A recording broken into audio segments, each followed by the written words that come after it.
क्या आप हिंदी में नहीं चला हिंदी में बोलना पड़ता है ना न्यूज एजेंसी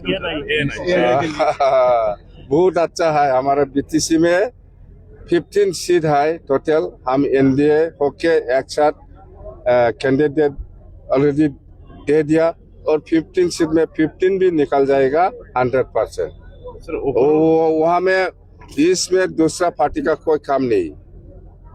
देखो इस बीटीसी में मुस्लिम भी है, बोडो भी है, राजवंशी भी है, हिंदी भाषी भी है, नाथजुकी, सूत्रधर, बंगाली सब जात है। यहाँ में हम एक साथ इसी इलाका में हमको शांति चाहिए, हमको उन्नयन चाहिए, हम एक साथ है। और 2005 का जो वोटर है उसको बेस करके हमने सब लोगों को जमीन का पट्टा दे रहा हूँ बस। सर एनडीए में शामिल होने के बाद कितना मुस्लिम वोट एक्सपेक्ट कर सकते हैं? बीटीसी में तो मुस्लिम भी देगा, बोरो भी देगा, राजवंशी भी देगा। क्या उम्मीद 100% उम्मीद, बोरो भी 100% देगा, मुस्लिम भी 100% देगा और राजवंशी भी देगा। जितना भी जाति है सब बीपीएफ के साथ है। ओवरऑल आसाम में कितना सीट मिलने की उम्मीद? 100 का ऊपर, सबसे नीचे 100 का ऊपर भी हो सकता है। एनडीए মই মানা কৰিব পাৰি নাকি? ইহঁতে দল ইউপিপিএল দল কৰিবই, ইহঁতে নিজৰ নিজৰ দল কংগ্ৰেছো কৰিব, ইউপিপিএলো কৰিব, নিজা নিজা দল পদযাত্ৰা কৰিব পাৰে, চাইকেল ৰেলী কৰিব পাৰে, এইবিলাক হৈ থাকিব। কিন্তু ইয়াৰ মাজতে বিএফএফৰ লগত কম্পিট কৰিব পৰা, যুঁজ দিব পৰা এই আমাৰ 11টা সমষ্টিত নাই। আৰু এই 4টা সমষ্টিটো বিজেপিয়ে 100% মুঠতে আমি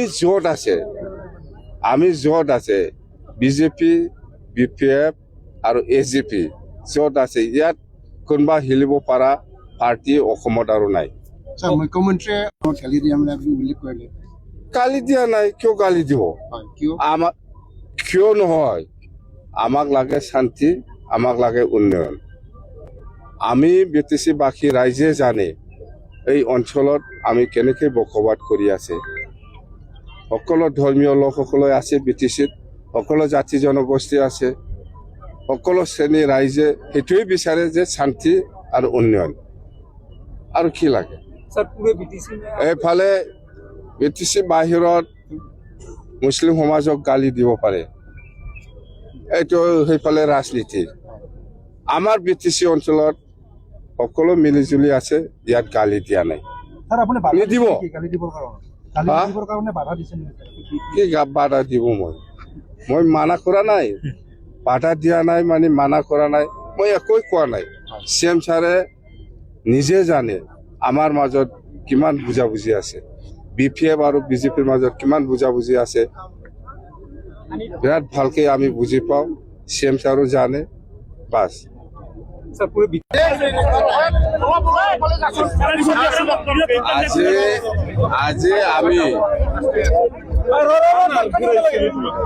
আজি মই প্ৰথমত ৰাতিপুৱা ভেৰগাঁৱত গৈছিলো। ভেৰগাঁৱত আমাৰ টংলা সমষ্টি আৰু ভেৰগাঁও সমষ্টি হিচাপে মই যাই পেলাই আমাৰ কৰ্মীসকলৰ লগত মিটিং কৰিছোঁ।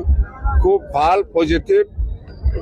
ভেৰগাঁও সমষ্টি আৰু টংলা সমষ্টিটো 100% মই যিখিনি পাই আহিছোঁ। আৰু ইয়াৰ পিছত মই তামোলপুৰ সমষ্টি আৰু গড়েশ্বৰ সমষ্টিটো ফিডবেক ল'বলৈ গৈছিলোঁ। মই আমাৰ কৰ্মীসকলৰ লগত খুব ভাল পজিটিভ, দুটাও জিকিব। চাৰিটা হ'ল। আৰু এতিয়া আজি ইয়াত বাওকুংগ্ৰী সমষ্টি আৰু পৰ্বতীয়া সমষ্টি দুটা মিলি ইয়াত যিটো আমাৰ পাব্লিক মিটিং ইলেকশ্যন লৈ পেলাই ইয়াত খুব সকলো জাতি জনগোষ্ঠী ওলাই আহিছে।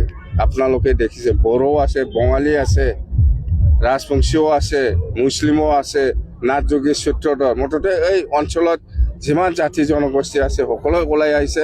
আৰু বাওকুংগ্ৰী আৰু পৰ্বতীয়া জিকাটো 100%। 6টা হ'ল, 6টা। আৰু যোৱাকালি ডক্টৰ হিমন্ত বিশ্ব শৰ্মা অসমৰ মুখ্যমন্ত্ৰী আৰু মই একেলগে বিজনী সমষ্টি আৰু তামোলপুৰ সমষ্টিত আমি মিটিং কৰিছোঁ, দুটাও 100%, 8টা হ'ল আৰু অহাকালি গোসাইগাঁও কৰিব, 9টা হ'ব, মুঠতে 15টাত 15টা। আমি যিখিনি যোৱাকালি আৰু আজি যিখিনি সমষ্টি আমি ঘূৰিছোঁ, টোটেল এতিয়ালৈকে 8টা সমষ্টিত ঘূৰিছোঁ মই, 8টাত 8টা 100%।